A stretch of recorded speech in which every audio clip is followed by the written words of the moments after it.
Thank you so much for taking the time to share your story. If you can first introduce yourself for that folks know and what your connection to. Sure. I'm Sean or Xian, Sean with an X. I'm Chinese and Jewish, so I like to say I'm Jewish. I am not a technologist, but I have a lot of experience now with assistive technology specifically in that, it really started for me with the AT&T Connect Ability Challenge, where I got to work with developers and give feedback as they were creating innovation. It was a 3-month process, and we were able to give feedback, ask questions like, how long does the battery last? Or is this waterproof? Certain things that they may not have thought about in daily use. And unfortunately, a lot of technology that was created did not meet our needs. And so it was actually fortunate that we could give that feedback at the time. And from there, I've joined the New York Tech Alliance, which is a membership of 60,000. And I work with Microsoft AI as well. And so I've kept in touch with the, tech arena in what ways that I can, because on the positive side, you get to see how technology opens worlds up for disabilities that would not have been able to thrive in different times in history. So I think it's really important as a tool, not only for access, but it really can open up a life. So for example, with the AT&T Connect Ability Challenge, one of my fellow exemplars, he was nonverbal till age 14. And so his family didn't even know the capacity to which his thinking and feeling was really present until he had a device that allowed him to communicate and type out his thoughts and feelings. And now he blogs and he has so much to say, but his family would not have known had it not been for technology. So anyway, so I've become very passionate to see more and more access granted to everyone with disabilities wherever they're from in the world. And it's been amazing. It's definitely incredible what you've already created. I want to speak to the technologists for a second and say it's incredible what you've already created. Now I can't wait to see what the next chapter holds. To build on that for folks who don't know you, Xian, could you share a little bit more about your disability experience? Of course. What's missing? What do others often get, and what do they not get if you're comfortable? So let me do my intro again, because I realize I'm Chinese and Jewish. I like to say I'm Jewish, but I also have cerebral palsy. I consider it the blessing of my life so far because I walk with 2 ski poles. People don't forget me. I cut the lines at Disney World, the airport. And obviously, a lot of that has to do with many, decades before the advocates who fought for access and accessibility, not only of buildings, but now, even with technology as well. And so I want to acknowledge that as I answer this question. And I think the thing that often is not considered, again, I had mentioned to you earlier, Monica, I think a lot of technology is focused on blind users, deaf users, and not always put into, there's a lot of software that can still help us that have mobility disabilities. And so I would like to see more technology for mobility disabilities specifically. I know it's harder, like I jokingly say that I need a robot butler. And if I have $1 million, maybe I can get one. But I'm hoping that there might be more financially viable options in the future, because obviously access to finances are not guaranteed. And especially among those of us with disabilities, employment is a big issue. And so, affordable options would be amazing. And I think it just to ideate a little bit wider in terms of what disabilities we're innovating for, I think would be what I would say I think is still missing. Thank you for sharing that. And to build on that a little bit more, what insights do you feel the existing technology has focused on versus not focused on? Again, for those, because I think as the designer perspective, they feel like, well, we've done the research, we were doing our best. But obviously, as a user, as you point out, there's still a lot of gaps. So could you share a little bit from the user perspective? Hey, these are things that we understand they're trying to do a better job and it hasn't proven ABC. This is why it's still missing the point. Yeah, well, a perfect example is I've been a bit at a disadvantage with looking for the vaccine because you have to type in all this information to show that you are eligible. And I'm not a fast typist. And so as soon as I filled it out, now whatever spot I was going for is already taken, And so that's, I think, an example that, maybe I think gives an example of how you might not think that technology affects these things. Whereas if I were first in line, in a physical line, I would be able to be seen. So I think that there a lot of technology in its safety precautions make themselves less accessible to a lot of users. I know that my blind friends, for example, will complain about these timed sheets. They've got to read through it. They've got to go to the right field, and it takes time. I think more and more companies are aware of that, but it's still something to factor in, especially if you are using, let's say, a screen reader or something else. Things will take more time to even figure out before you can do what you need to do on a given website. Thank you for sharing that real example, and that is such a true statement. And I'm sorry. I hope we can figure that out because you do need to get your vaccine soon. And then to build on that, let's say, hey, you have the magic wand. You can invent any technology to the detail that could help improve your current life and the day-to-day routines. What would this technology look like? What would this technology capability be? Why would it help make your day better? Tell us. Well, I said this in the Connect Ability Challenge in 2015 too. Hands-free technology, because I traverse the world with two shiny ski poles, which means my hands are occupied. And I would say that that is probably my most biggest mobility challenge, is actually just not having use of my hands when so again, like I said, a robot butler would be a dream. But in the meantime, I think also I have been using things like I got the AirPods. And so at least when I'm, let's say I'm doing something on Clubhouse, I can use my hands while doing that. But hands-free technology can be really useful for a busy person. And I think, my friend Emily Ladau made the point, and I think it is true, that universal design is not actually universal. But that being said, universal design does help more than the community that it was intended for. So perfect example is a curb cut. Curb cuts were intended for wheelchair users so that they could get onto street corners, but is really great for moms with strollers, and so I think universal design still should be the goal, even though obviously everybody's needs. I think if I could encourage anything, it would be customizable innovations. So, for example, the other day I was speaking at an NYU class, and Emily's point about universal design was, you know what? If someone who's 3'5" marries someone who's 6'5", they're not gonna want to use the same kitchen supplies. And so my answer to that is, wouldn't it be great to have almost an adjustable counter, or you know what I mean?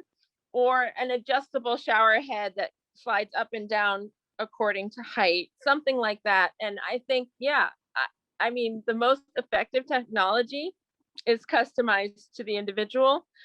Just keep in mind that with, for example, captioning on Netflix or anything else, that was created for a particular group of people with disabilities. And yet 80% of the people who use captioning don't have disabilities at all.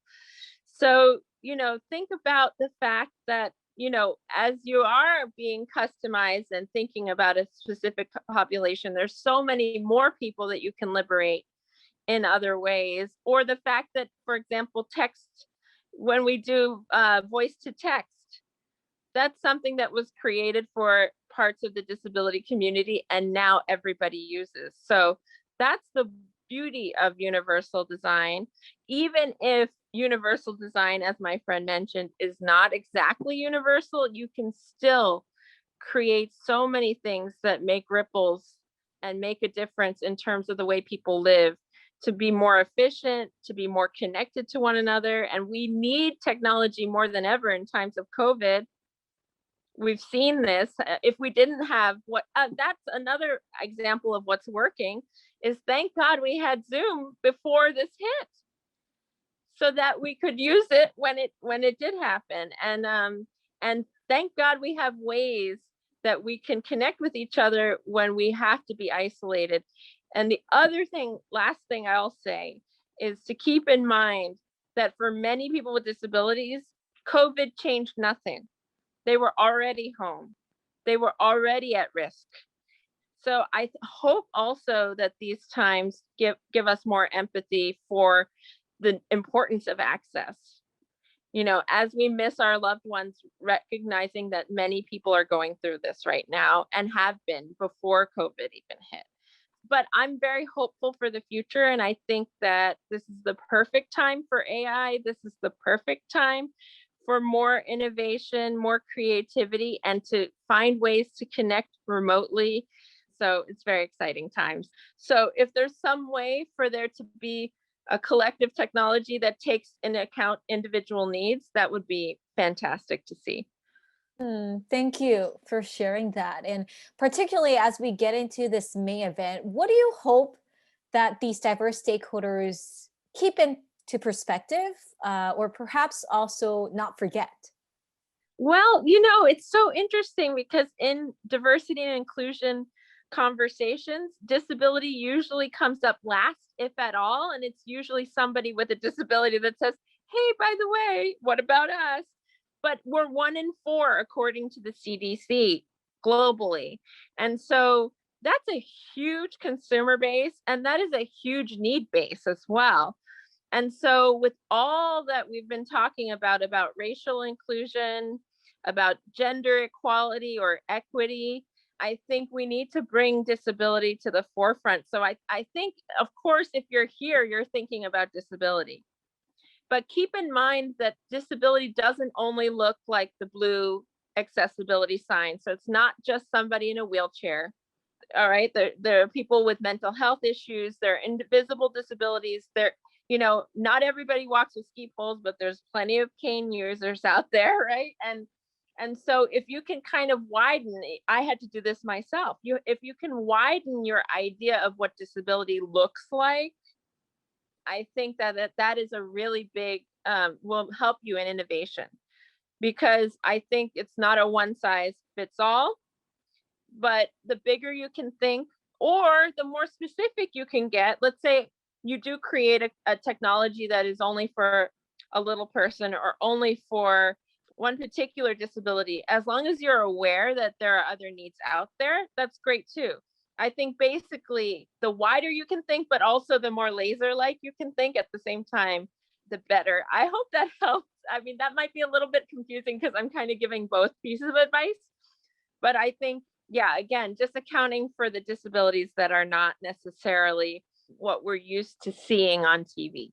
No, thank you. Hugely, hugely important. Could you also highlight areas you feel like technology has done well so far? So you feel like, hey, if we spend any time, can we not overspend time here? Because this part we're doing okay. We need to spend more time here where it's clearly lacking and we need to improve Well, you significantly know, more. I'm not going to do that because I think we can always get better. And so it's okay if Okay. existing technology just gets, sharper and Mm, snazzier. And another thing I would say about design is don't be afraid to make things beautiful too.